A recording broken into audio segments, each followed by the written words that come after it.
Olá, sejam bem-vindos a mais um episódio do meu podcast Nas Quintas dela. Este que é um espaço de conversas informais, onde eu tenho sempre o gosto de estar à conversa com personalidades ligadas ao setor agrícola, à floresta, à sustentabilidade. Portanto, são tudo pessoas que eu sigo o seu trabalho de alguma forma e acho que são relevantes então para trazer aqui à conversa e debatermos de uma forma informal a sua área de atuação, o que é que pensam sobre determinados temas. Portanto, é para mim também uma oportunidade de aprender com quem se senta aqui à conversa comigo.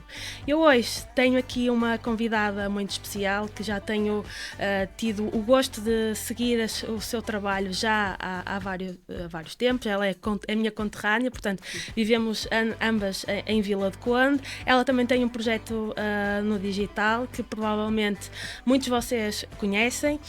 Ela acaba por unir aqui várias paixões na sua vida, a parte da veterinária, a agricultura, a maternidade e até tem aqui esta particularidade semelhante comigo, que é a comunicação nas redes sociais. Ela é Isabel Maia Gonçalves, que é licenciada em Medicina Veterinária pela Universidade do Porto, pós-graduada em Economia e Administração de Empresas, trabalhou 15 anos como veterinária do campo, foi também professora convidada na UTAD e em 2019 então teve aqui um rumo na sua vida e decidiu instalar-se como agricultora. Além de tudo isto, tem então o seu blog, Projeto Digital Agricultora Veterinária em Mãe. Olá Isabel, muito obrigada por teres aceito aqui o convite. De facto, eu sigo o teu trabalho já há muito tempo e também gosto muito da forma como tu comunicas no digital e a forma também como aproximas não só as pessoas que trabalham no setor agrícola, mas também todas as outras que estão um pouco distantes do setor e com os teus posts acabam por conhecer melhor a realidade do setor. Portanto, é um gosto ter-te aqui. Obrigada, Rosa. Eu também te sigo digitalmente. É um gosto também estar aqui ainda por cima na presença de uma conterrânea. É verdade. E é isso. É a questão do comunicar é algo que nos une, porque eu penso que aquilo que te levou a comunicar, a mesma coisa que me levou a mim, que é justamente tentar estreitar essa distância que nós sentimos entre aquilo que está a ser feito pelas nossas famílias e aquilo que é a percepção do consumidor final sobre o que nós estamos a fazer.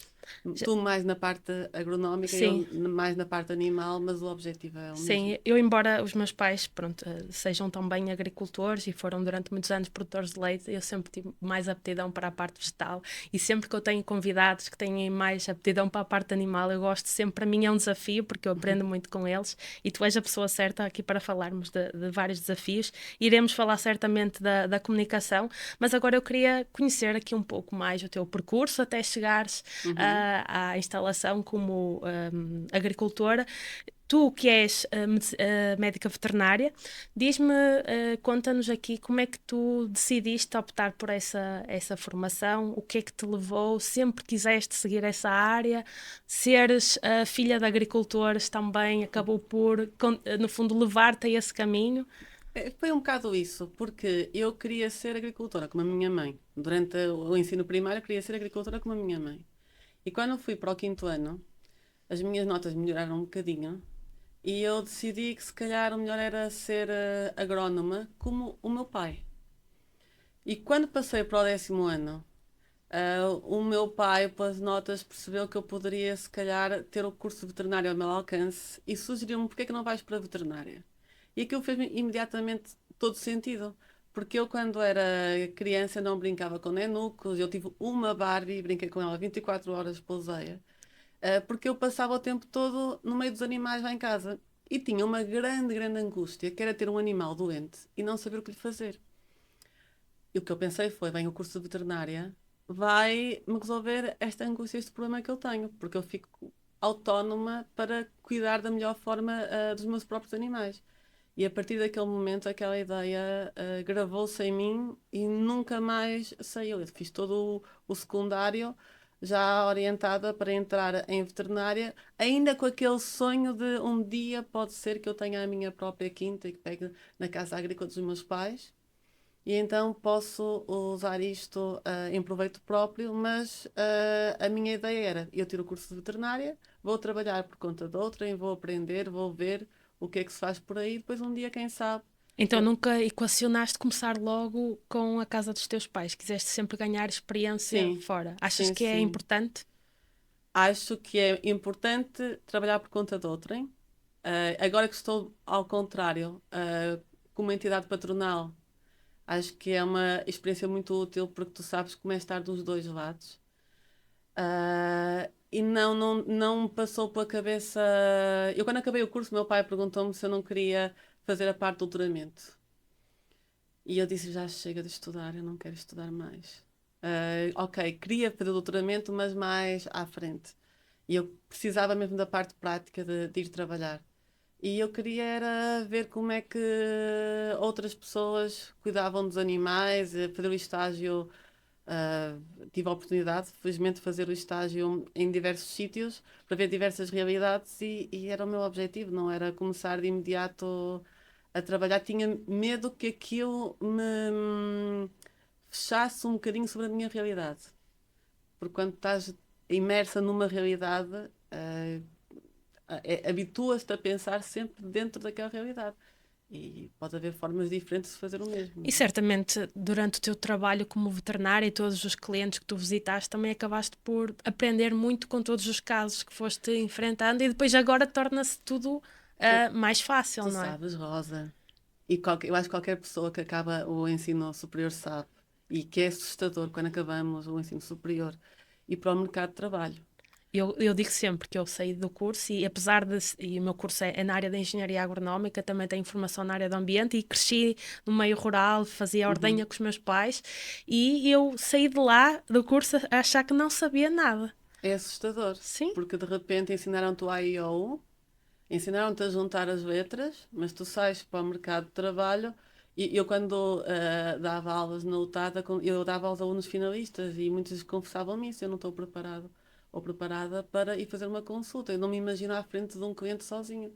E eu acho que nós também sentíamos isso, que é, epá, ok, ensinaram-me a ler, mas eu não sei, eu não, e agora, o que é que eu faço com isto? Ah, Ensina-nos o A e o U. E depois, quando vamos para o mercado de trabalho, tu tens de continuar a estudar e a procurar e tentar sempre, aprender. sempre. E eu sempre olhei para os veterinários mais velhos, eu dizia os dinossauros ou os tubarões. Eu, quando ia àqueles encontros, àqueles workshops, aos seminários, aos semana, sim, aqueles encontros em que juntavam várias gerações, eu olhava para eles e pensava: eu um dia, eu sentia-me aquele peixinho cor de laranja dentro do aquário e olhava para eles super relaxados ou pelo menos aparentemente super confiantes e pensava: bem, eu tenho muito ainda para chegar ali. E às vezes é também um bocado aquela humildade, que não sabes e encontras um colega mais velho que se coloca nessa disposição e tu pegas e ligas.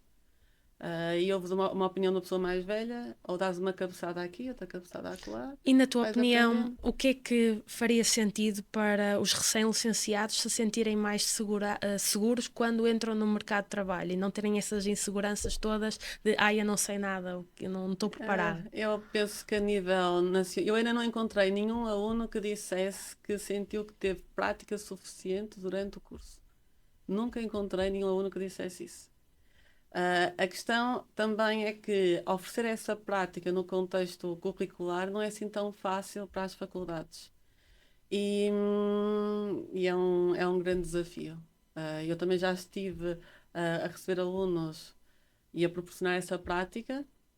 É gratificante quando estás a ensinar, mas tu também não estás a produzir o trabalho em tua casa à velocidade normal, porque o estar a ensinar custa também Sim, tens muito que tempo. parar, falar de forma mais calma, porque nem todos temos a mesma compreensão, não é? E eles Sim. estão num nível muito mais baixo do que o teu, que já sabes muito mais coisas. E havia, olha, quando eu no início, eu lembro-me de receber a primeira, estava para aí a trabalhar há 3 anos e recebi um estagiário na clínica, uma estagiária. E a mim aconteceu-me, não sei se acontece com os outros colegas, mas aconteceu-me que eu justamente sentir esse abismo de conhecimentos, mesmo eu estando a trabalhar há pouco tempo, 3 anos é pouco tempo, face à pessoa que está a sair da faculdade. Há ali um abismo tremendo de conhecimento.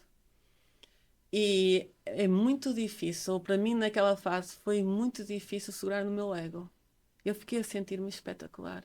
Eu era tão boa face àquela pessoa em termos de conhecimento. O que é que nós fazemos quando temos excesso de confiança?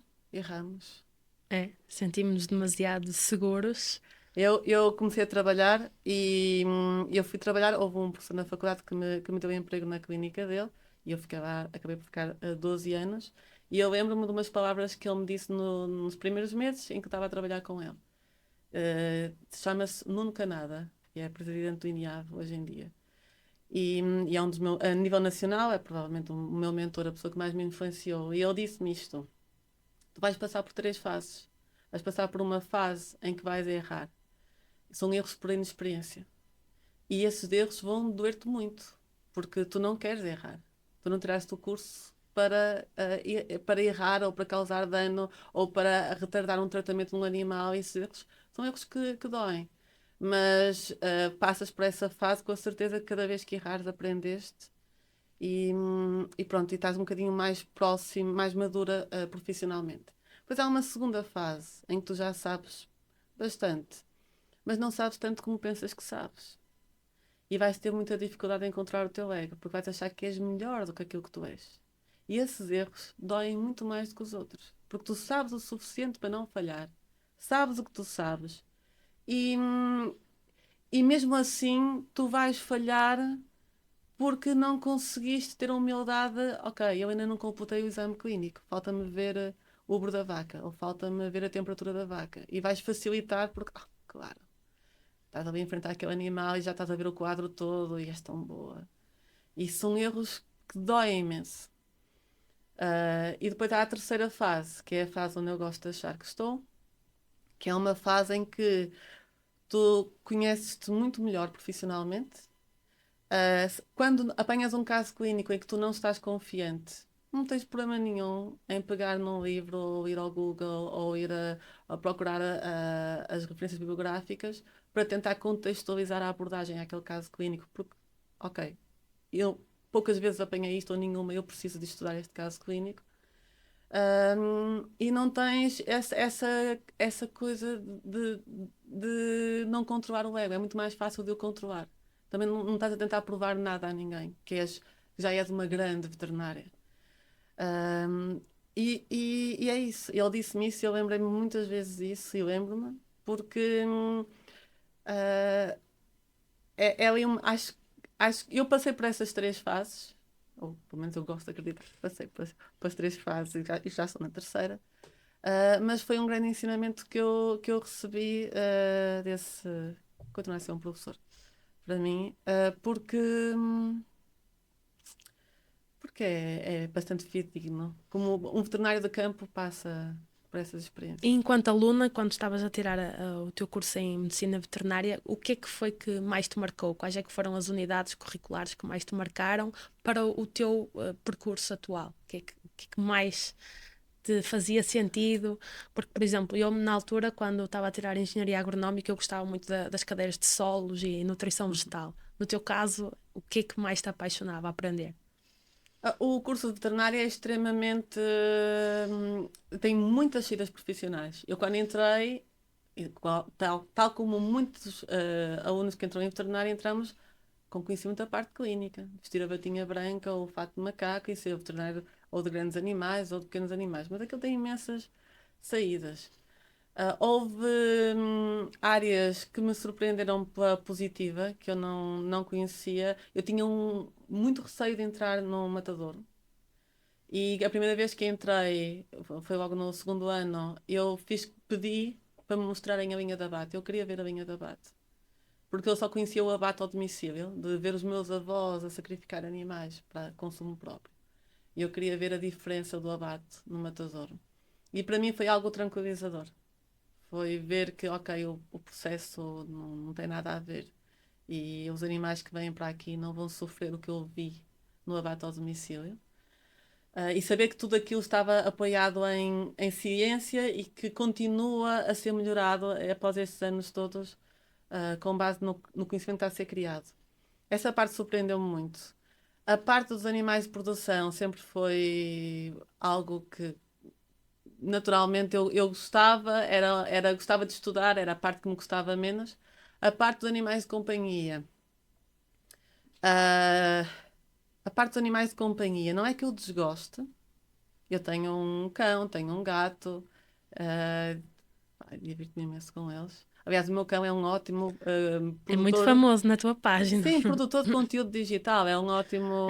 acaso eu hoje fui rever alguns dos teus conteúdos e achei muito giro, muito giro. É, é um ótimo sidekick para a página. Mas eu gosto deles, mas há uma dimensão na parte dos animais de companhia que não me agrada propriamente, que é a parte social de consultório, que foi algo que também não me agradava na parte da medicina humana. Porque em todos os testes vocacionais que eu fiz, dizia que eu deveria trabalhar numa profissão ao ar livre. E a parte dos animais de companhia puxa-me muito para dentro do consultório. Ok. E essa parte, Então ahm, sempre trabalhaste com animais de grande porte. sempre. Nessa primeiro trabalho que eu tive, ainda tive algum contacto com animais de companhia, a fazer alguma clínica, mas era sobretudo clínica de animais de companhia que eram propriedade dos agricultores ou de vizinhos dos agricultores. Mas com o passar dos anos nós especializamos-nos só na parte dos animais de produção e foi, o caminho foi todo feito por essa via. Quando me aparecia algum animal de companhia ou mesmo um cavalo, eu referenciava para colegas da área, Depois também tiveste um convite para a docência na UTAD, certo? Como é que certo? foi essa experiência? Eu sempre quis saber como é que era estar do lado de lá. Ele tinha essa ambição de um dia, como é que seria estar a ensinar. Então eu agarrei essa oportunidade porque eu queria saber como é que era ensinar. É muito gratificante. Tem, ah, houve coisas que me surpreenderam pela positiva, outras experiências que eu não gostei assim tanto. Eu gosto da parte de ensinar a parte prática. A parte teórica, lá está, mais uma vez, em contexto de sala de aula, fechada, ou fazer os testes, ou avaliar, não é uma coisa que eu gosto particularmente. A parte do estar a ensinar e de ver a evolução dos alunos, sim, é uma parte que me agrada bastante. E o que é que tu, olhando como professora para os alunos que estavas a dar aulas, o que é que tu vias semelhante comparando com a Isabela quando estava a estudar? Ou o perfil do aluno atual é totalmente diferente? É outra geração. É outra geração. Eu não gosto muito daquela abordagem de que os alunos hoje em dia não querem trabalhar, os alunos hoje em dia não querem. Eu acho que há sempre aquela tendência de uma geração falar mal das gerações mais novas que estão a chegar. Acho que há sempre essa A tendência. típica frase, no meu tempo é que era bom. No meu tempo, acho que há sempre. Eu sou de uma geração a quem disseram estuda, que vai valer a pena. Só que a minha geração saiu para o mercado de trabalho ali no rebentar da crise subprime. E então nós descobrimos que não, nem sempre vale a pena. Então eu simpatizo muito com a geração que diz que não se resume tudo ao ordenado, que conta muito o ambiente de trabalho, que conta muito ter o tempo para também se fazer o trabalho, que o trabalho não é tudo. Eu posso gostar muito do meu trabalho, mas eu tenho de equilibrar isto com tempo para fazer outras coisas que também me dão prazer. E eu valorizo muito essa. Identifico muito com esta parte da nova geração. E acho que muitos dos problemas de fixação dos novos trabalhadores, dos mais novos, está relacionado com este choque geracional, de que nós fomos criados numa cultura de estuda que vai valer a pena, começas por baixo, mas tens de começar por baixo porque eu também comecei, porque depois vai valer a E pena. tens que te E sujeitar. tens de sujeitar, e estamos perante uma geração que diz assim: não, mas porquê é que eu tenho de me sujeitar a isto? Se eu posso fazer outras Então, coisas. se eu posso fazer outras coisas, se eu ganho tanto a fazer isto como noutras profissões, se calhar com menos habilitações, mas que levo melhor vida, então vou fazer outras, ou vou emigrar. E de repente estamos a formar pessoas para outros países, porque cá não se sentem reconhecidas. É verdade. Não sei se tiveste a oportunidade de ver as colocações agora para o ensino E superior vi em a tua áreas. publicação. O que é que tu achas sobre isso? Porquê é que achas que há tão pouco interesse dos jovens em seguir áreas como agronomia? Não sei se na veterinária acredito que não seja o mesmo panorama, mas, por Fazem. exemplo, zootecnia, essas Eu vi a áreas. tua publicação. até penso que vi no LinkedIn. E estavam a falar de agronomia. E há um fenómeno que está a acontecer em zootecnia e que acontece em veterinária e que ninguém está a falar, porque, por exemplo, em agronomia é mais evidente, mas que em veterinária está que em zootecnia está camuflado por efeito veterinária e em veterinária está camuflado por efeito medicina, que é quando tu não tens média para entrar em medicina, Vais para zootécnica. em medicina entras em veterinária, quando não Ok, tens média para ok. veterinária entras em zootecnia e tentas no ano seguinte. E então eu gostava que fizéssemos aquele quadro que tu fizeste para a agronomia, e comparássemos o número de alunos à entrada, o número de vagas, e depois novamente no último ano à saída. Porque eu acho que aí vai ser ainda mais gritante, se calhar, e vamos descobrir que, epá, afinal, há outros cursos também que estão aqui, porque nós em veterinária já estamos a ver essa dificuldade em arranjar veterinários para a parte da área de produção. E isto aconteceu há uns anos nos Estados Unidos, onde os cursos são pagos e custam milhares e milhares de dólares. E o que é que alguns estados dos Estados Unidos fizeram? Começaram a financiar as propinas de alguns alunos que, ao terceiro ano do curso, se comprometeram a seguir a parte dos animais de produção. Porque senão não conseguiam ter, a nível de rural, mais rural, veterinários com aqueles conhecimentos para aquelas populações. Isso também levanta outro problema, que é, normalmente os alunos, e se for às faculdades de veterinária tu vês isso, fazem há estágios altamente especializados. Mas em contextos, por exemplo, no nosso país, no interior, é muito difícil um veterinário de espécies pecuárias ter no seu raio de ação ah, número de clientes suficiente para poder viver lá. E então muitas vezes transforma-se num veterinário multiespécie. Ok. Vai a todas, Vai a basicamente. todas. E depois, para ter alguma qualidade de vida, precisa de contratar alguém para trabalhar com ele que tenha esse perfil multiespécie. Ok. E não o encontra. Na parte de zootecnia, acontece muito isso. Eu tive, e conheço vários veterinários que tiraram o curso de zootecnia primeiro. E, portanto, são pessoas que até interrompem o curso de zootecnia ou fazem o curso até ao fim e depois acabam por tirar a veterinária. E quando tu vês o número de vagas que estão preenchidas, tu não dás pela falta de pessoas a entrar em zootecnia. Tu terias de ir ao final do curso ou fazer a avaliação passados uns anos para ver quem é que continua a exercer zootecnia. Por isso, o que tu estás a dizer relativamente à agronomia, vai haver uma carência de profissionais? Sim, eu penso que vai. Isso acontece em vários países. Também provavelmente vai haver em zootecnia e também provavelmente vai haver na parte veterinária que assiste a parte dos animais de produção. Porquê que isso acontece? Porque as pessoas não estão expostas a essas experiências. Por exemplo, tu tens. Eu quando ouvi esse número tive de confirmar, porque eu não queria crer que em Portugal cerca de 30% da população portuguesa vive na área metropolitana de Lisboa. Há muitas pessoas ali. Eu costumo dizer que nas cidades nós temos muitos agricultores escondidos. As pessoas nem sequer sabem que têm vocação para aquilo.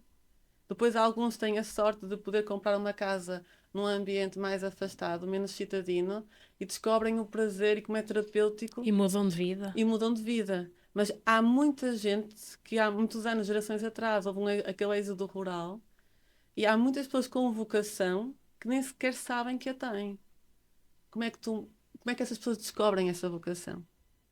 Pois, Se soubessem, se calhar estavam a entrar em agronomia, talvez. zootecnia, engenharia florestal, veterinária. Porque ainda há muita a tendência que é filhos de agricultores acabam por ter uma probabilidade muito maior de seguir este tipo de áreas, porque lá Sim, está, experienciam. exatamente. E tu tiveste aqui uma convidada que disse uma coisa muito interessante, que foi, ah, que foi quando ela própria decidiu fazer essa mudança e fazer um projeto de jovem agricultora. Aquilo que ela recordava da infância eram excelentes recordações da experiência de andar com os avós no campo.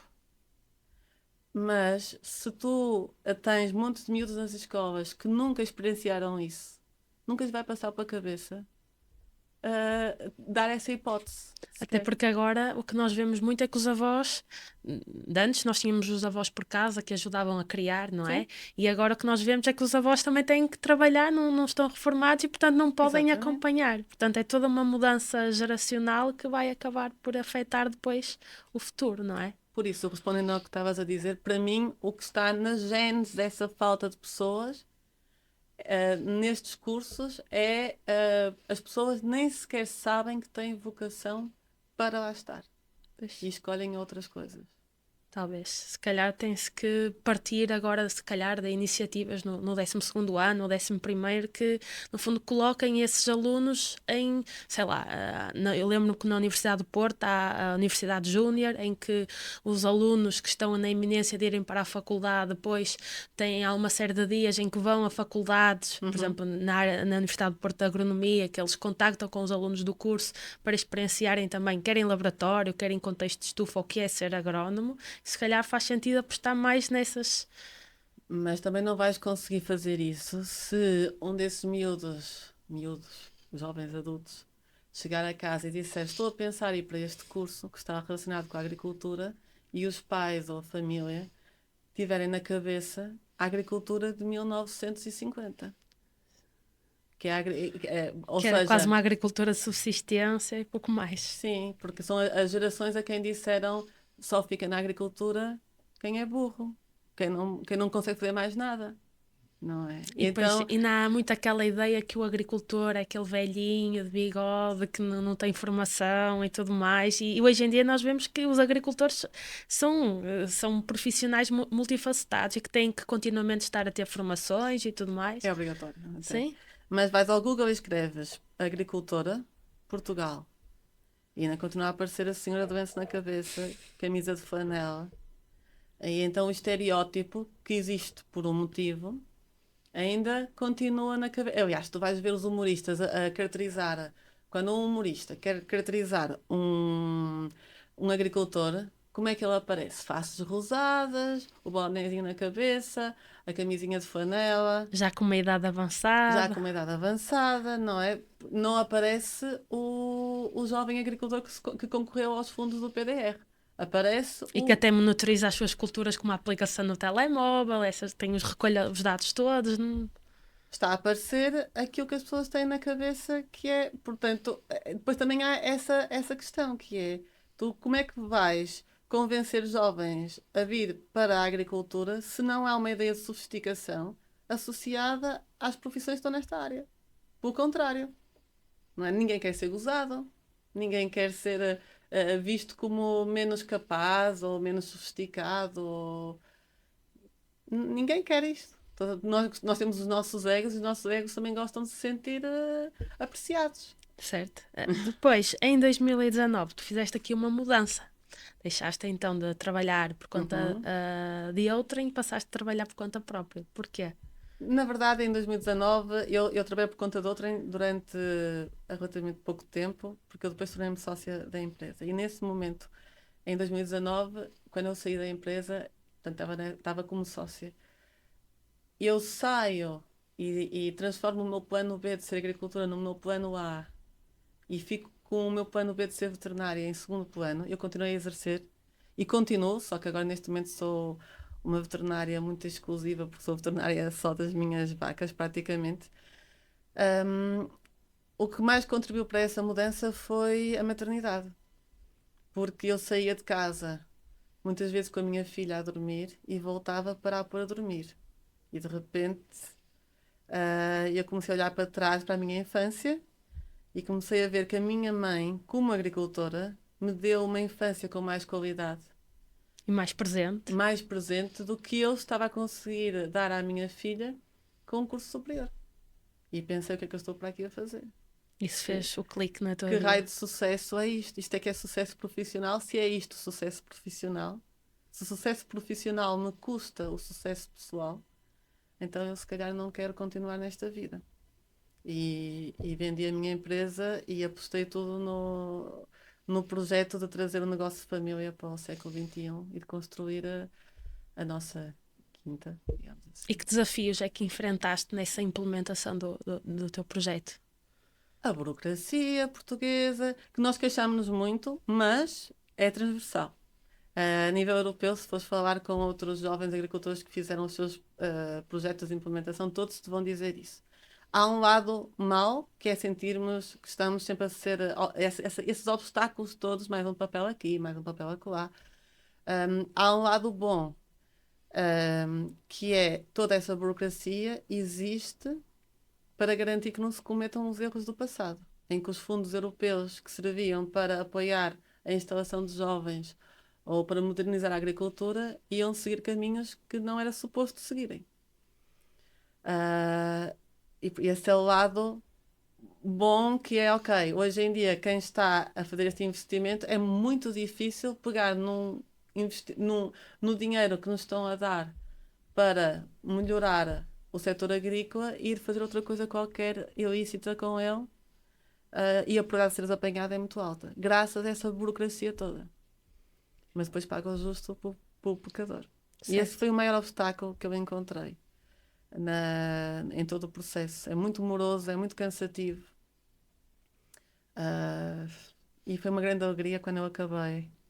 E quando quando trabalhavas como veterinária para outras pessoas, idealizavas um dia ter a tua exploração agrícola? Eu estive todos esses anos a recolher ideias. E como é que tu idealizavas, dado que tu tens o exemplo da exploração dos teus pais e, portanto, tinhas ali um exemplo na tua cabeça, como é que tu idealizavas a tua exploração? Muitas mudanças à exploração base ou não? Era impossível não as fazer. Eu queria fazer alguma coisa totalmente novo de raiz.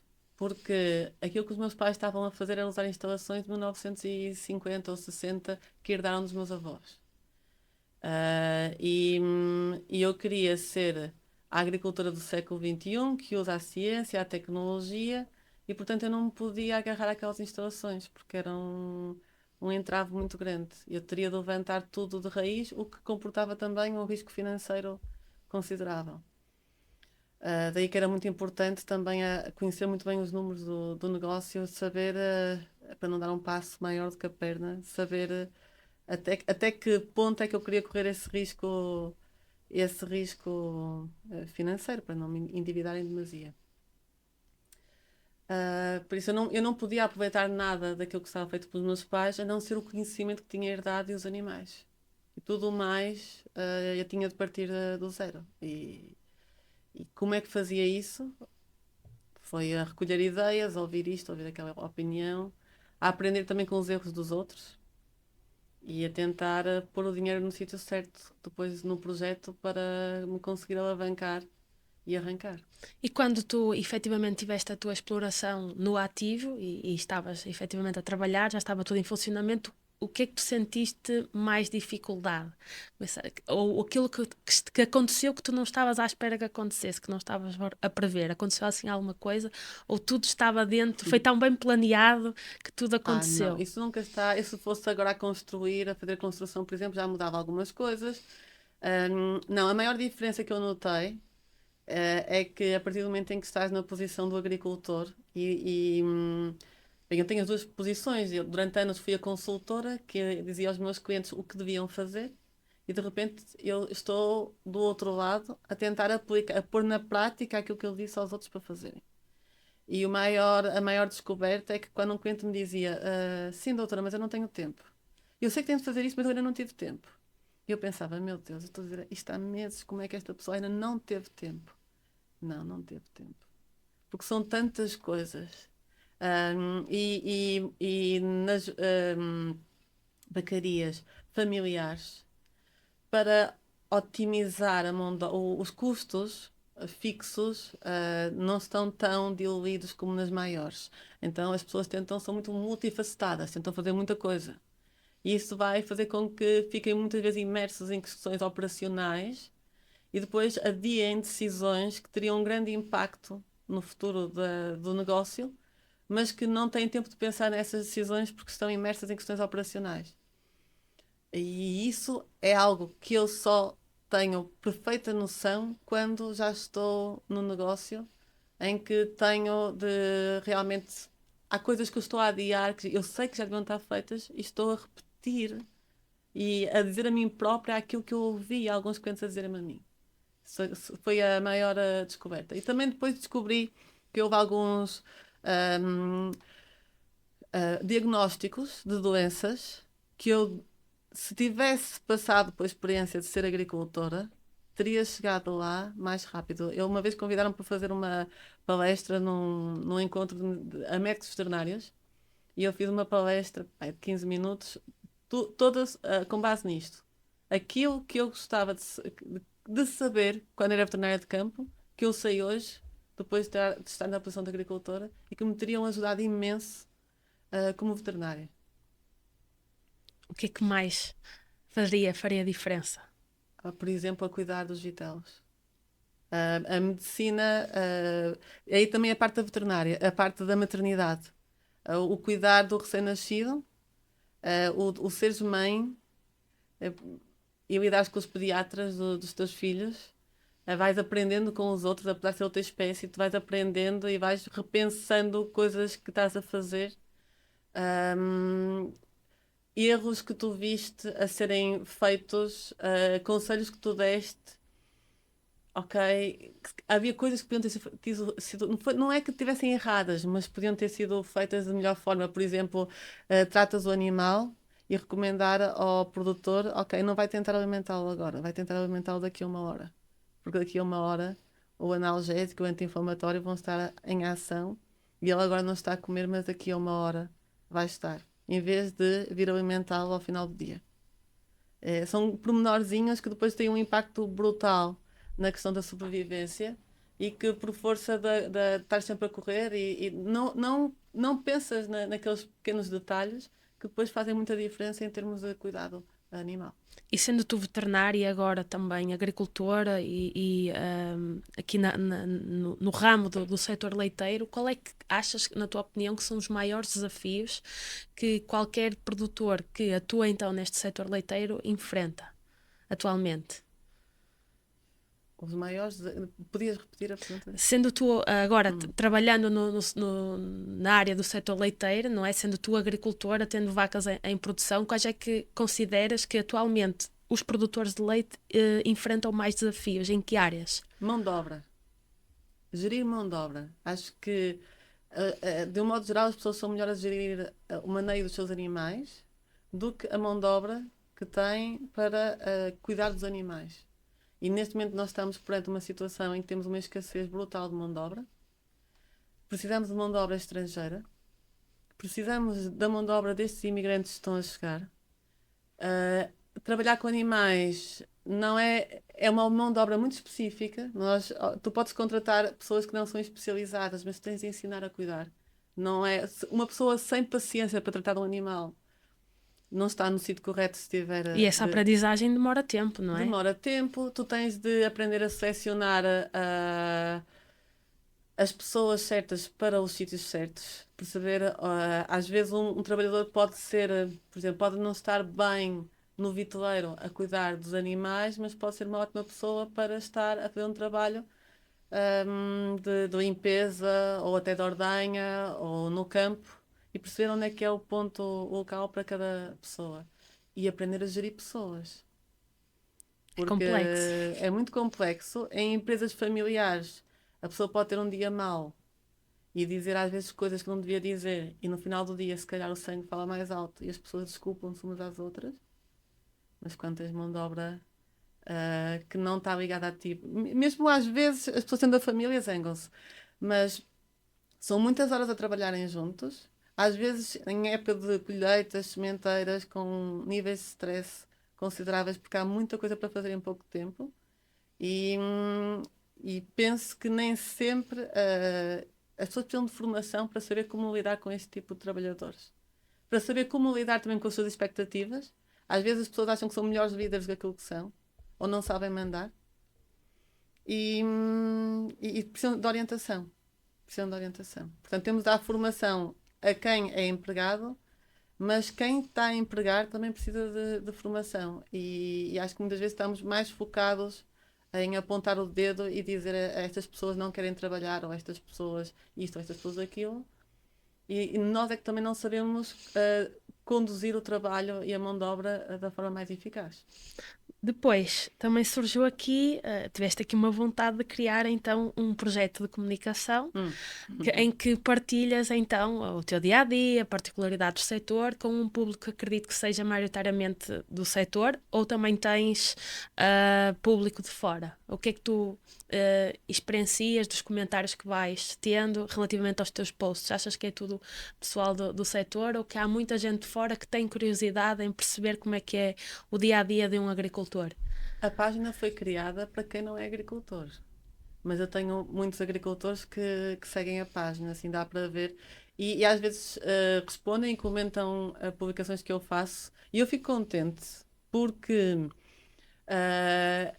quem não é agricultor, o que está a ver ali é pessoas que são do setor a dizer eu estou aqui, eu faço assim, ou eu não faço assim, ou eu também tenho esta experiência e conseguem ver se há ou não correspondência daquilo que eu estou a escrever na realidade junto de outras pessoas. Então, é esse feedback que às vezes outros agricultores dão na caixa de comentários, penso que ajuda. Mas o público-alvo, quando eu estou a escrever, são pessoas que não têm conhecimento da agricultura. Por isso é que eu tento escrever de uma forma Simples. simples. E mesmo assim, às vezes, eu penso que estou a escrever de uma forma simples e não está a ser simples o suficiente. Outro dia, eu estava a falar com uma pessoa e eu usei a palavra estrume. Eu estava a falar de economia circular. Estava a explicar o que é que nós fazíamos ao estrume e de onde é que vinha a palha e para onde é que ia o Os estrume, resíduos. os resíduos. E a pessoa disse: curioso, Isabel, mas deixa-me fazer-te uma pergunta: o que é o estrume? E eu fiquei a olhar para aquela pessoa e pensei: ora, boa, boa, porque para mim não é uma Pois, coisa que para nem nós é sequer. básico, mas para outras pessoas é algo. Exatamente, não é? É algo tão elementar e é também preciso ter essa sensibilidade porque eu não ganho nada em que aquela pessoa se sinta burra por estar a fazer uma pergunta que a mim me parece tão básica. Portanto, o ambiente da página tem de ser um ambiente de partilha, mas não pode ser. As pessoas não podem também sentirem-se estúpidas por fazerem uma pergunta, nem podem sofrer. Não é bullying, mas é vir alguém. Há essa sensibilidade de vir alguém dizer assim: então também não sabe isso? Oh meu Deus. Então o que é que sabe? Ou, por exemplo, eu odeio a expressão urbano-depressivos. Odeio. Que esta Surge expressão, muito na tua página ou não? escrita por mim, não surge. Mas por outras pessoas que comentam. Achas que há ainda um fosso muito grande entre o público mais rural e o mais citadino? Eu também não gosto de que me chamem rural e não gosto o urbano. Urbano depressivo acho que é um termo muito infeliz. Ahm, Porque é aquela coisa de colocar os rótulos. Tu colocas os rótulos, estás a colocar os rótulos e os rótulos, em vez de aproximar as pessoas, só afastam. E de repente, nós que moramos em aldeias, eu, quer dizer, eu nesse momento até moro numa cidade, mas passo a maior parte do tempo numa aldeia. O que acontece? Eu posso ter um vizinho da minha vacaria ou da minha quinta que sabe tão pouco daquilo que eu estou a fazer nela como uma pessoa que vive na cidade. Porque tu podes viver numa aldeia e nem sequer ter quintal.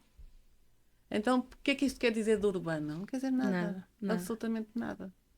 É só um rótulo que tu colocas nas pessoas como quem cala-te, que tu disso não percebes nada. E depois o depressivo. Epá, Dá a entender que só quem vive no meio rural é que é mais feliz, ou a ruralidade da paz dá ali mais felicidade e quem vive na cidade não acaba, é? Mas depois sim. a taxa de suicídio dos agricultores é 4 vezes superior à média da população. Aqui em Portugal acho que não há estudos, mas em França, por exemplo, é 4 vezes superior. Isso é um contrassenso. Se a pessoa é tão feliz a viver no campo, num ambiente bucólico, pacífico, então por que a taxa de suicídio é 4 vezes superior? Não é? Porque nós também às vezes estamos a passar uma imagem muito romântica, muito feliz do campo, muito bucólica, e depois Achas que quem tem uma página e comunica a agricultura, como tu e eu, temos que qual é que será a estratégia melhor para atrair aquele público que é mais distanciado do setor agrícola? É falar com mais floreados ou é realmente dizer como as coisas são? Porque, por exemplo, eu já tenho o meu projeto há 7 anos e não sei se isso te acontece contigo. No início eu era muito mais livre a publicar. Hoje em dia eu penso muito mais naquilo que vou publicar do que há uns anos atrás, porque por uma também tenho mais público, mas por outra porque eu sinto que as pessoas se ofendem muito mais ou criam atritos muito mais hoje em dia do que há uns anos atrás. Também sentes isso? Eu acho que estou a fazer um bocadinho o percurso inverso ao teu. Eu hoje em dia penso menos do que estou a escrever do que pensava há uns anos. Ahm, eu penso que a minha página foi criada, salvo erro, há 10 anos, mas eu o primeiro ano não escrevi nada. No início tinha muito medo do que ia escrever, pensava muito naquilo que ia escrever, porque tinha muito medo que as pessoas interpretassem a criação da minha página como uma busca de protagonismo.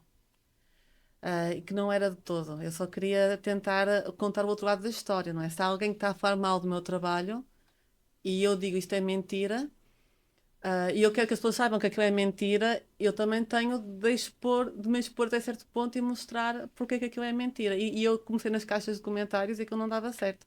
E era muito mal para a saúde mental. É muito mal para a saúde mental uma pessoa andar a batalhar nas caixas de Eu comentários. já desisti. É muito mal. Já desisti. Então tens de ser tu a criar o teu conteúdo.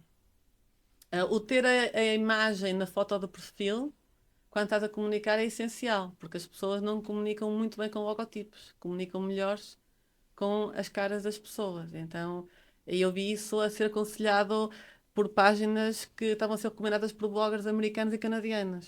Que eu, na altura, estava a tentar perceber como é que eu vou comunicar melhor, como é que eu vou fazer isso e estava a estudar esses modelos de comunicação. E foi por isso que eu pus a foto com a minha cara na foto do perfil. Agora, o que está a acontecer é isso que tu dizes, é que neste momento, para tu teres alcance, tens de que as pessoas têm de interagir com a tua publicação. E como é que tu fazes isso? Sendo Isso é que polémico. estás a perguntar a uma pessoa que tem quantos seguidores é que eu tenho? Não sei. 8 ou 9 mil no Facebook e 1000 e qualquer coisa no Instagram. Sendo que tu tens várias vezes isso, estás a perguntar a mim, eu é que devia estar a perguntar isso. Eu acho que os seguidores hoje em dia não querem dizer nada, mas eu sinto que é muito mais difícil comunicar agora, porque eu acho que as pessoas atrás de um computador sentem-se todas muito mais corajosas em dizer as coisas do que, por exemplo, se te vissem pessoalmente, se calhar nem te abordavam. E atrás de um computador, muitas vezes sem conhecimento real do que é efetivamente o setor agrícola, mandam muitos bitites, é mesmo assim. Então tive esta semana um comentário ótimo para exemplificar isso que estás a dizer. O do Uber. Eu por acaso hoje estive a Não, por ver. acaso Não, eu vi que tu tinhas comentado do género que até ficaste um bocado na dúvida se ias publicar do Uber ou Sim, não, por sim, causa. sim, exatamente. A pessoa a saber que as pessoas se ofendem com tanta coisa. Esse do Uber, eu pensei duas vezes em se publicava aquilo. Eu estou a falar de genética, mas eu sei lá o que é que as pessoas vão pensar, a olhar para ali já. Às vezes tu achas que uma publicação vai ter muito sucesso Tanta vez. e esforças-te imenso naquela E é um publicação e é um fracasso. fracasso. E outra qualquer que Sim, que não tem piada nem interesse nenhum, não é? tanta Por isso vez. é que no início eu preocupava-me muito, de fazer com muito detalhe o que é que eu vou escrever, e agora hoje em dia eu já me dedico menos porque eu sei que é muito mais imprevisível. E depois aquela frustração de epá, dediquei-me tanto a esta publicação e ninguém acha piada nenhuma e eu acho tão gira. Portanto, acontece-me isso. Mas esta semana eu tenho um vídeo publicado que fiz de umas vacas que me fugiram do parque de secagem e apanharam a cerca elétrica com pouca voltagem e decidiram ir pastar o milho que estava no campo encostado, que por acaso, e ainda bem, também era nosso, e fizeram lá uns estragos. E eu filmei os estragos das vacas, fiz um vídeo para aí, não sei, 20 segundos, filmei os estragos, e no vídeo dizia esta noite qualquer coisa desse género. Esta noite tive um ataque de javalis e depois virava a câmara para as vacas e dizia javalis pretos e brancos que me fizeram este estrago aqui. E pronto, eu estava a ser irónica, obviamente, porque quem fez aquele estrago foram as minhas próprias vacas, mas efetivamente, quando tu olhas para os estragos, faz lembrar um ataque de javalis, por isso é que eu estava a fazer aquela brincadeira. Tive esta semana uma pessoa que foi a essa publicação e escreveu qualquer coisa deste género. Eu tenho muitos anos de experiência e posso-lhe garantir que isso não foi feito por bovinos. Porque eu tenho muitos anos de experiência e estou cansado que as pessoas tentem induzir as outras em erro. Xissa já chega, uma coisa qualquer assim. E uma pessoa que estava sem surgir contra aquele vídeo porque eu estava a induzir as pessoas em erro como se estivesse de má fé ou fosse ignorante em dizer que aquilo tinha sido feito por vacas. E eu fiz um print daquele comentário e mandei para os meus funcionários que foram lá tocar as vacas para dentro do parque outra vez e restaurar a cerca. E pronto, é um bocado a indignação deles, não é? Eles ficam incrédulos como é que uma pessoa que só viu um vídeo consegue afirmar com tanta certeza que aquilo foi feito por javalis, porque sabe, nós é que estamos a tentar enganar as pessoas. Temos de estar preparados para isso. E como é que te chegaste ao nome da tua página, Agricultora Veterinária Mãe? Sempre pensaste nesse nome? Foi óbvio para ti a escolha? Ou tinhas outros nomes pensados e depois esse fez-te mais sentido? Eu sabia que o nome devia ser curto, para ter mais alcance, que é o que está recomendado nos livros de marketing digital, mas nunca pensei em nenhum outro nome que fizesse mais sentido para mim. Para mim, tinha de ser esse, era longo, tanto que tem mais caracteres do que o Instagram permite. Eu tive de tirar ali uma vírgula, só eu. Mas era o que fazia mais sentido para mim. Não, é o melhor resumo. Quando tu me pediste um resumo do que eu sou para esta entrevista, eu disse agricultora veterinária mãe. De facto, tens aí as tuas grandes paixões, a agricultura, Exatamente. a veterinária, que é a tua área de formação, e a maternidade, Exatamente. que também foi um dos motivos pelos quais tu começaste a pensar e equacionar mudar de vida, porque também querias ter mais tempo para a tua filha. Está tudo resumido. Ainda relativamente a este tema da comunicação, eu gostava de perguntar, e isto é mais uma curiosidade, se há temas polémicos no teu nicho de comunicação. Isto porque, por exemplo, no meu, se eu falar de apoios à produção, os chamados subsídios, os eucaliptos, os herbicidas, cai-me tudo em cima. E, portanto, eu neste momento optei por, até para a minha sanidade mental, bani esses temas da comunicação, porque acho que são temas muito quentes, que levam a comentários muito desagradáveis, levam ali a muito atrito, que eu não quero esse ambiente para a minha página. No teu caso, e dado que já tens 10 anos de experiência na tua página, sentes que quando tu falas de determinado tema, há temas que são mais polémicos do que outros? Ou tudo mantém ali a mesma linha? Não, há temas quentes. Há temas muito quentes. Se tu quiseres ter alcance, tens de os abordar. A questão é se estás naquele momento com banda larga para depois lidar com as consequências, que é isso que tu estás a dizer. E eu faço uma coisa... uma vez vi o Daniel Oliveira, O Que Não Faz Chorar, o de esquerda, a falar sobre justamente essa questão. O que é que faz quando as pessoas entram na página dele e têm um comportamento que ele considera pouco cívico? E ele respondeu que bloqueia. Que aquelas pessoas não são bem-vindas na página dele porque considera a página dele uma extensão do espaço dele. Este ano já bloqueei imensos, por acaso. Pronto, é como se viessem à casa dele e eles usassem dentro da casa dele dizer coisas que são impróprias. Porque se calhar nós temos anos e anos de convívio social e nós sabemos o que é socialmente aceito fazer em casa dos outros e o que não é aceite. Mas o mundo digital evolui de forma tão rápida que ainda não existe um código daquilo que é aceitável fazer nas páginas uns dos outros. E eu não me importo que alguém partilhe uma publicação minha e diga assim, olha o que esta estúpida disse aqui. E podem me insultar do que quiserem. Se a partilha for para uma página pública, nós conseguimos ver. Eu não vou lá meter-me com a pessoa. É a liberdade de expressão. Mas a partir do momento em que aquela pessoa vai à minha página e me diz o que acha, ou diz de uma forma que eu não me sinto ofendida, ou se o vai dizer de uma forma que eu considero que não é aceitável, vai ser bloqueada. E nem sequer tem direito de resposta. Isso foi uma coisa que eu aprendi ao longo desses 10 anos. Eu tenho muita gente bloqueada, por isso é que estás a dizer o ambiente da tua página. Eu às vezes abordo, já falei do glifosato, por exemplo, alterações climáticas. Da mesma forma que eu sou capaz de ter uma pessoa que tem um animalista, por exemplo, bloqueado, e tenho vários, também tenho várias pessoas bloqueadas que são negacionistas das alterações climáticas. Eu não tenho paciência para estar a discutir com negacionistas das alterações climáticas.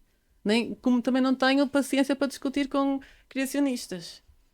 Ok? E aquilo, não é aquela página, a minha página, não é sítio para fazer aquilo.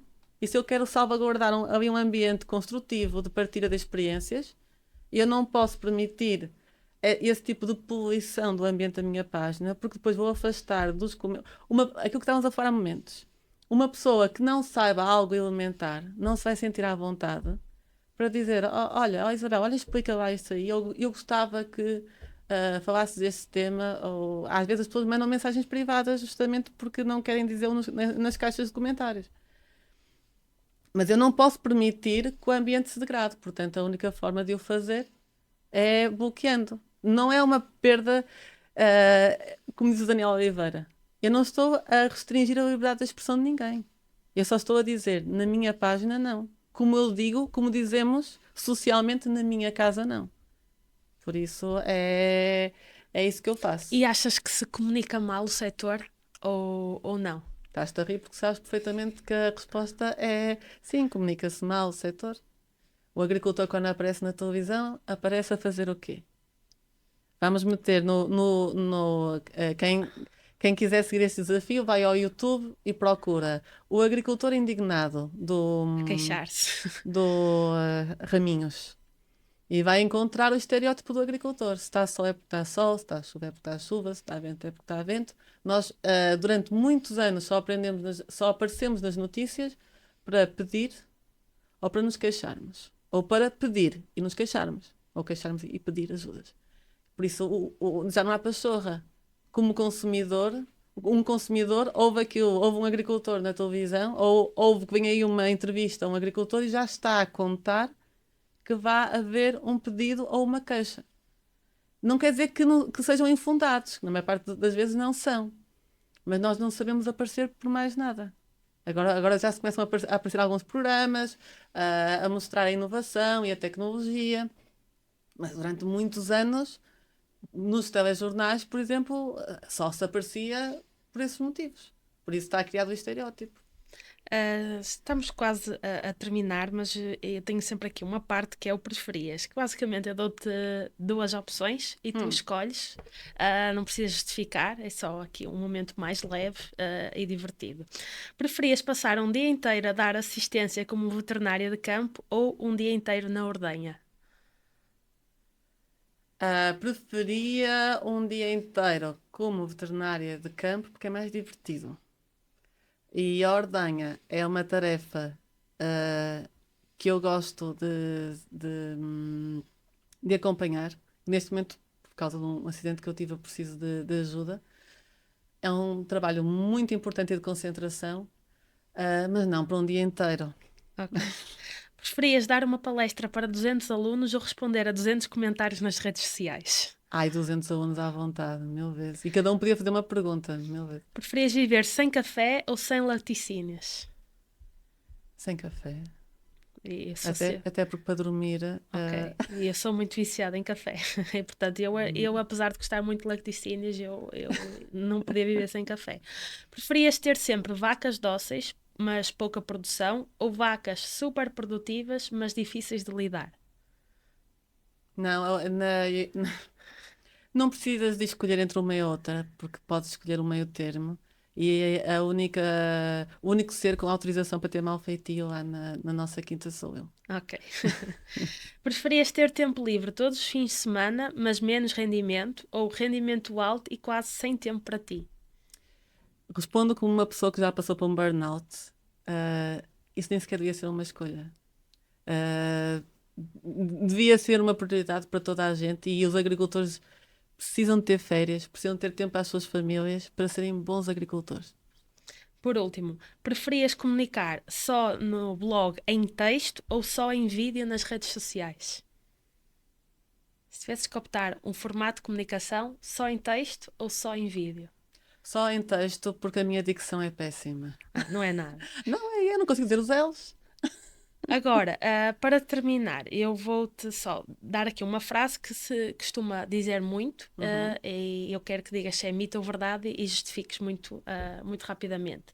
As vacas felizes produzem mais leite. É verdade. Que- Vacas que não são felizes produzem mais cortisol, ficam mais doentes, produzem menos leite. E o que é isto de uma vaca feliz? Porque quando nós falamos de vacas felizes, associamos muito às vacas dos Açores e tudo mais. O que é isto de vaca feliz? Tem a ver com o sistema extensivo, com o seu bem-estar animal. O que é que caracteriza uma vaca Sistema feliz? extensivo, sistema intensivo. Agricultura biológica, agricultura convencional. Estamos lá, começando a entrar nos rótulos e nestas divisões que afastam. Ahm, Eu falei no sistema extensivo porque quando nós pensamos nas vacas dos claro que Açores, pensamos nisso. pensamos naquelas vacas que estão lá no Claro que sim. pasto, super Claro que livres, sim. e então... Claro que sim. Uma vaca pode ser feliz dentro de um estábulo, pode ser feliz nos Açores, pode ser infeliz dentro de um estábulo, pode ser infeliz fora. Ah, se o produtor, o problema dos estábulos é mais fácil. A vaca naturalmente deveria estar no exterior, como um animal do exterior. Mas a vaca beneficia muito de ser cuidada dentro do estábulo também. Principalmente esta vaca que nós temos vindo a selecionar ao longo de vários séculos, a vaca leiteira. O estábulo é que é um fator muito limitante, porque ou tu investes muito para que o animal tenha conforto dentro do estábulo, ou então tu não consegues dar as condições suficientes ao animal para ter índices de conforto e bem-estar animal dentro de um estábulo que o animal precisa, porque é um animal muito grande e muito pesado. Por isso, independentemente do animal estar ao ar livre, as vacas, por exemplo, ao ar livre odeiam nevoeiro, se for aos Açores. As nossas estressam imenso com o calor, mas os Açores quebram a produção quando está nevoeiro, que é uma coisa que acontece com alguma frequência nos Açores. Por isso há situações e situações. Agora, claro, que a vaca estava deitadinha na erva, sim, mas se tiver um sítio onde se abrigar, também se calhar a vaca também preferia. Ah, eu não gosto destas. Como veterinária de campo, acompanhei animais em campo e acompanhei animais estabulados, sobretudo estabulados, e tu vês de tudo. E aprendes que essas dicotomias, esses rótulos são extremamente perigosos. Por isso é que é muito importante a questão da certificação de bem-estar animal. Independentemente do sistema em que tu estás, se o consumidor que tem poder de compra para escolher uma certificação, para pagar uma certificação, puder pagar essa certificação, deve optar pelos produtos certificados. Não estou a falar daquelas pessoas que não têm poder de compra para fazer essa escolha. Porque aquilo que estão a passar a toda a cadeia é que a forma como os animais estão a ser criados importa. Se estão sistematicamente a escolher, mesmo que tenham poder de compra para isso, o produto mais barato, o sinal que estão a passar ao mercado é que não se importam com a forma como os animais são criados. Para terminar, se tu pudesses deixar uma mensagem para o futuro, o que é que tu dirias? O que é que eu diria? Não estava a contar com essa pergunta. Algo que, algo que tu achas que faz sentido as pessoas terem noção? Façam férias. Aos agricultores, façam férias. Não podem querer que os filhos fiquem na agricultura e sigam os vossos passos se o testemunho que estão a passar aos vossos filhos, Que a agricultura é uma escravatura. que a agricultura é uma escravatura. Depois eles olham para as outras profissões, então os outros têm férias, eu não tenho, os outros podem fazer isto, eu não posso. Eu tive uma visita agora há pouco tempo na minha vacaria de um agricultor que foi lá ver uma tecnologia que tenho lá no equipamento da ordenha. E o filho mais velho disse-me: Este ano foi a primeira vez que fizemos todos férias. E eu disse: Pois, mas isso devia ser Sempre. sempre. Nem que seja uma semana, né? Ou por ano, nem que seja um fim de semana aqui, outra acolá. Porque a pessoa, quando volta, sente-se muito mais descansada Renovada. e renovada, por mais que nós gostemos daquilo que nós fazemos. Mas essa questão, e às vezes nem sequer conseguimos desligar, estamos nas férias, mas estamos a pensar um bocado ou a vigiar pelo telemóvel, pelo computador, o que está a acontecer em casa. Mas aquele bocadinho de nos afastarmos, pegarmos a nossa família, irmos aqui, ir acolá, é também um testemunho para os mais pequenos de que a agricultura também pode significar qualidade de vida. Agora, se nós não damos esse exemplo, os meus pais foram das primeiras pessoas como agricultores a ir de férias para o Algarve. Eu com 12 anos já ia de férias para o Algarve e pouca gente à nossa volta ia. E eu recebi esse testemunho. Portanto, se é possível ir, claro que há desafios e cada a pessoa tem os seus desafios, mas o testemunho que nós damos aos mais novos, as tais memórias da infância, vão contar imenso depois para as suas decisões futuras. Agora, se o agricultor nunca passa férias, como é que pode dizer aos filhos: anda aqui, ajuda-me, que isto é bom? Não Pois. pode. Olha, Isabel, muito obrigada. Eu gostei muito desta conversa. Acho que conseguimos abordar aqui vários aspectos e conhecer aqui o teu testemunho na primeira pessoa, tanto como alguém que já trabalhou por conta de outrem e decidiu, no fundo, abraçar o negócio da família e inovar. Aqui o testemunho também de como é ou como deveria ser comunicar o setor foi muito interessante e, portanto, eu agradeço Obrigada. por isso. Tenho a certeza que quem irá assistir a esta conversa irá, se não te conhece, seguir a tua página Agricultora Veterinária Mãe. Tu tens perfil no Facebook e Instagram, não é? E no Instagram. E não tenho em mais nenhuma página, rede social. Ok. E gostava de deixar o desafio, se me permites, para as pessoas mais novas que estão a fazer formações na nossa área, da parte animal, da parte vegetal, para estudarem a comunicação de ciência, e para se aventurarem também a contarem a sua história, porque é que foram para estes cursos, o que é que gostam, o que é que não gostam, porque nós só conseguimos colmatar essa falha de agrónomos ou de zootécnicos ou de veterinários de espécies pecuárias se dermos o nosso testemunho também e explicarmos o que é verdade e o que é que não é verdade naqueles estereótipos que estão construídos na sociedade. Ótima dica. Eu vou deixar também depois na descrição o user das tuas redes sociais e o link para que possam seguir aqui a Isabel, que recomendo muito, que ela faz um trabalho muito bom. Quanto a mim, é tudo. Despeço-me então de mais uma conversa inspiradora, desta vez com a Isabel Maia Gonçalves, agricultora veterinária mãe, que faz aqui um trabalho notável em 3 áreas que a apaixonam: a agricultura, a veterinária e também a comunicação, sem esquecer então também a maternidade, que foi uma das razões pela qual também ela mudou de vida para algo menos estressante, digamos assim, com tempo também para o que realmente interessa. Quanto a mim é tudo então. O meu nome é Rosa Moreira, sou aqui a moderadora destas conversas que muito me têm acrescentado também e muito tenho aprendido com os meus convidados. Já sabem, podem assistir a estas conversas tanto no Spotify como no YouTube, e já sabem que o lema destas conversas e deste podcast é sempre que a agricultura deve estar sempre em primeiro lugar. Até à próxima.